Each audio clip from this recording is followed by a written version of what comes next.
Hello there, and welcome to Series-3, Episode-6 of English Podcast with Ashish Khanna. Today, listen to this business school seminar from the year 2006, where the seminar leader talks about how eBay achieved its success. Lecturer: Welcome everybody to today's seminar. If I remember correctly, David, you will be leading this seminar. David: Yes, that's right. Presenter: Fine, and how about questions? Shall we keep these to the end of, or would you like people to interrupt during your presentation? David: Thanks. If anyone has a question, just ask straight away. Lecturer: Fine, let's go then. David: Right. eBay is an enormously successful company. It's a household word in several countries.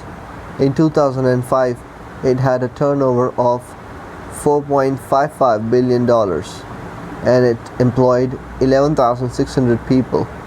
It's achieved all of this in just 11 years. What's the success secret of eBay's success?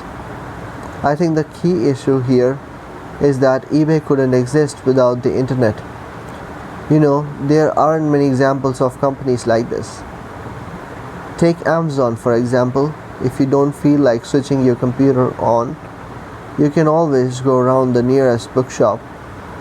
But if you want to sell your old magazines to somebody in Germany, eBay is the only way to do it.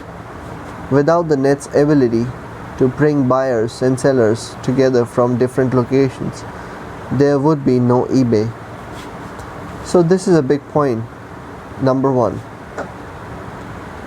Now let's move on to point 2.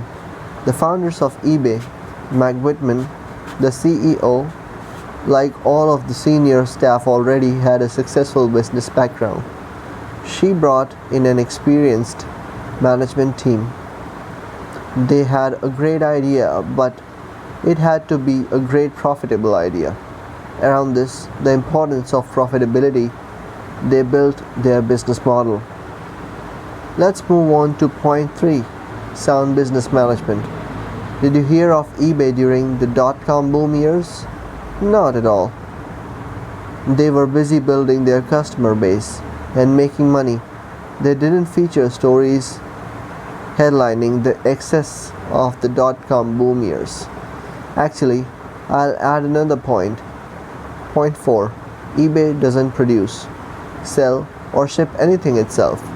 It provides the online marketplace for other people to do this.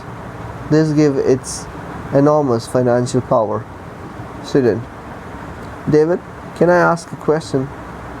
David: Sure. Student: What difference does that make? The point about eBay not making anything itself?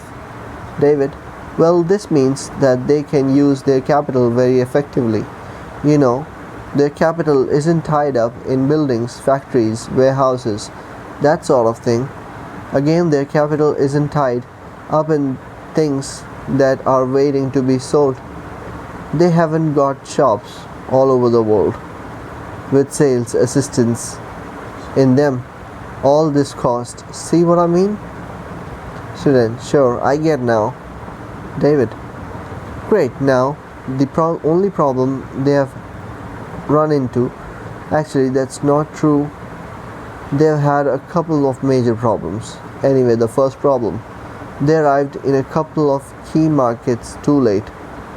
This happened in Japan and Hong Kong, where Yahoo's online marketplace had a head start.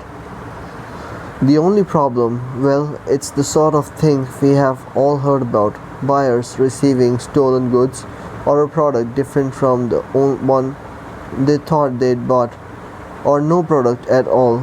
Sellers putting in false bids to increase just the price just before an auction finishes.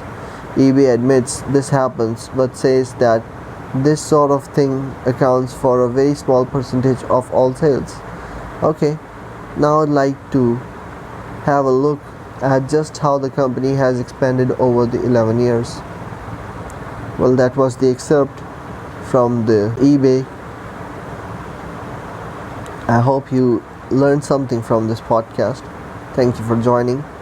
Have a great day.